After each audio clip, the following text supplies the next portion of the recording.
What's going on, everybody? It's Civil here, and today we are back with another video.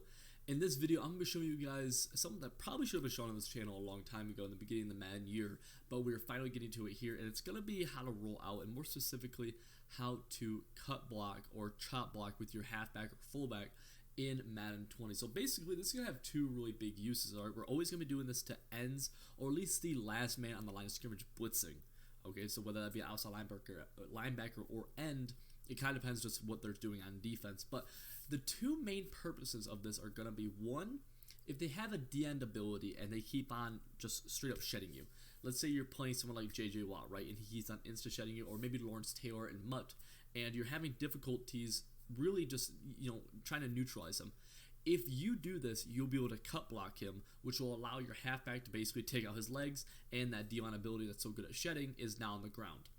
The second thing that this is really going to allow us to do is that it's going to allow us to roll out. Imagine if you have a contain, I was showing it in the video, but imagine if you have a contain on the field and he gets cut blocked. Well, the contain's on the ground, there's no one to replace that contain, and it's going to allow you to be able to roll out much easier. Alright, so there's ways to do this against basically every defense, and it's a little bit different on each formation, but there's some very general rules, and I'm going to be going over that right here. So let's take something, for example, I'm going to be showing you how to get a chop block here against 3-4 odd pitch buck 2, which is a 5-man cover 2 blitz. This is really useful also if you're trying to roll out, because rolling out allows corner routes and crossers, or anything really attacking that sideline, basically those two main routes, to be able to get open because it gives you better pass angles. Think about just geometry.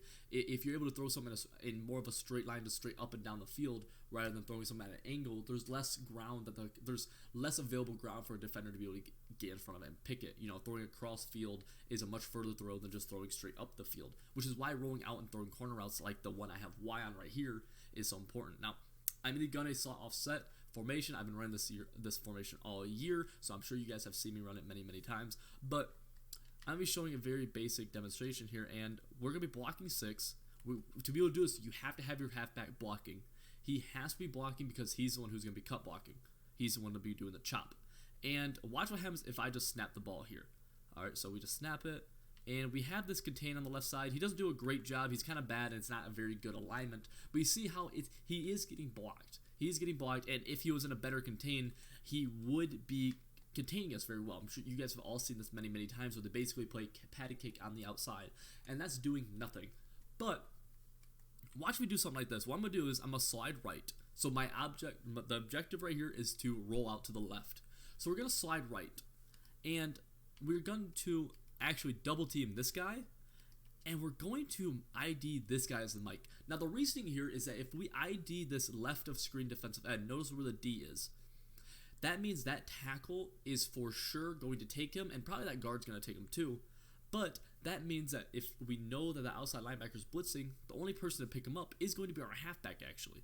So watch what our halfback does here as opposed to the last play, where now he's actually engaging. Now right there, he did not chop block, and sometimes that's just kind of a glitch in the game where they won't always chop block, but it does cut their contain and allows you to roll out very easily. Once again, I'm going to show it here, and hopefully we'll be able to get an actual chop block right here, because sometimes it is odd and different formations will react differently. Right there, we got a good chop.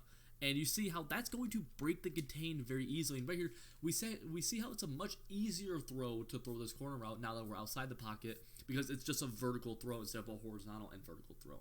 You want to lower the distance that the ball is in the air. You want the ball to be traveling in the air for as long as possible, and you want to give your players the best angles for these balls. Now, if we were just to sit in the pocket and throw this ball once again, I'll show it again here. This is going to be a harder throw to make. Once again, right there, still open, but you see a good click on, we'll be able to pick that off from the corner spot. Now, obviously, in practice mode, it's not gonna be the best example of it, but I think it's obvious here how a good click on will be able to play, and it's just a tighter window overall. Whereas when you do the rollout, notice right here, we're gonna do it again. We're simply sliding to the right. So let me break down how we're gonna do this. We're gonna hit LB.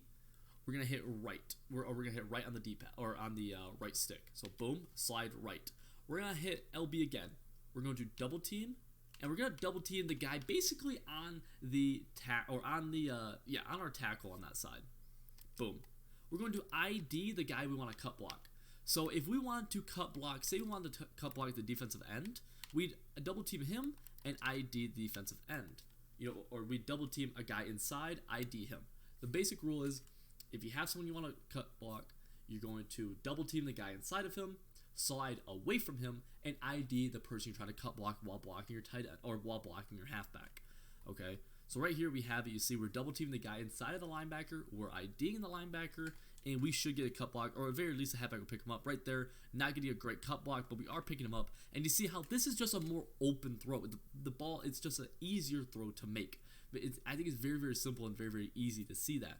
Once again, we'll do it again. And I'll break it down very, very slowly again. Once again, we're going to block our running back. You have to have your running back blocking. Slide away from where you want to roll out. So we're hitting LB, sliding right. We're going to double team the defensive end. We're going to hit LB down on the right stick, get this D up. All right, no pause. And we're going to click on the inside guy, the guy one step inside of the person we want to cut. Then we're going to hit LB again. We're going to hit A, and now we're IDing the mic. Simply going to move that to this guy, and we will see once again, boom. And once again, not able to actually get the cut, but still able to break the contain.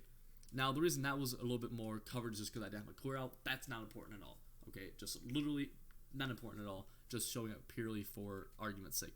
Now, if we want to do it on the other side, think about how we do this. We want to roll it to the right now. So what are we going to do? We're going to slide left. So LB, left, right? Or whoops, LB, left on the right stick. So now you see my offensive line sliding to the left. You see my left tackle, my left guard, and my center are all going to the left. That's how you know you slid that way. Now we're going to double team this guy, and we're going to ID this guy.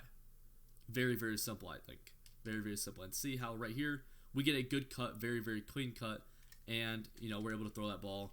It was inaccurate. Doesn't really matter. That's not the point of the video. You see how we're able to now throw that ball very, very easily, and it makes it a lot easier to throw, whereas if we just snap this ball, and we have it, and if he's in a good contain, he will be harder to roll out against, which will make it a harder throw. If we just sit in the pocket, this throw will be a lot more contested. Just watch right here where I'm going to purposely sit in the pocket, and you see how this throw is significantly more contested.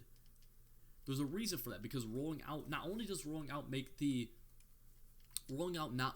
make the throw shorter, but it also brings down flat zones. Watch the cloud on the right side. Watch the corner on the right side of the screen. When I roll out, he's actually going to drop down a decent amount. See how he comes after the quarterback? Now right there, I went over the line of scrimmage. But you see, just the aspect of rolling out will actually draw flat defenders' attention and get them to leave these corner routes. We can do it on the left side here too, where if you watch, this left of screen corner, he's in a cloud, but he's actually going to fall down as I roll out. See how he's falling down right there? He's attacking the quarterback, and we're able to throw a ball right over top of him. It's very, very easy to see that. Now, we're in the Pats defensive playbook, so I'll actually be able to show that with another play here that's very, very popular, where we're going to go to something like gun split close. Let's go to PAY shot. I'm sure a lot of you guys have seen this. And once again, we will go to something like, we'll go to cover 2 sync, which has built-in contains in it, okay? So, very, very simple. Let's say, I send both people out, and let's just watch the outside pass rushers. Boom, you see he's in a contain. Can't roll on him. Can't roll out on him at all. But watch right here, very same play, but we're gonna make sure that we actually are able to do it. So once again, we want to roll out to the left, right? The left is what we're aiming for. So let's say we want to do something like this, right? We will slide right. We will double team right here, and we will ID right here, and watch what's going to happen. Boom. Once again, we're not able to get the cut. Sometimes it is a little odd with the cut, but you see, once again, that corner did come down at the end, and we're able to break that contain because you can engage with the halfback. Now, there are little nuisances that goes into whether or not your halfback will actually cut block or not, and those I'm just not super familiar with. Not many people are, but the whole idea is the same regardless if you actually get a cut block or not, that you're breaking their contain. And if that's a ability defensive lineman, you're ruining the effects of him as well, because he's getting attached to a halfback, which is going to delay his pursuit of the quarterback quite dramatically. Right here, I'll be able to show it very easily where you will see us roll out to the right, boom, and so right there I didn't do it right, and you see how that contain dumbed out, and we were not able to get any actual yardage. Watch how I can do it here to actually make sure I get a decent cut on him. And it might be a little bit weird against this because these are stock contains, but this is the general idea. And right there, yeah, it was weird because I'm in split close. But I think you're able to see the difference between getting a cut and not actually getting any kind of cut at all on these people So let me do it here where we're going to go to the left, just because with a D end like this, it is a little bit more tricky. But notice how right here, while I roll out, so yeah, once again, their defense flipped. And when you're trying to cut a D end, like a 3-man pass rush like that, it does get tricky, especially when you're in an odd front with that nose tackle. And that's something that you're not really able to do. It's much easier to actually just straight up double team him. That's going to be a better bet. Or at least that'll dumb out the Gatan. So also watch this. This will do a decent job of dumbing out the Gatan right here. You see how he'll over pursue and you're able to get inside of him, which is something that you can also do. So that's also kind of an aspect of just reading a Gatan as well. But I hope you guys did enjoy this video. I think these are some very, very good tips just in terms of learning how to be able to cut block a little bit better. You want to try this out of your formation, and cutting each defensive formation is a little bit different. There's definitely nuisances inside each formation, both offense and defense, and then finding the right mesh between them.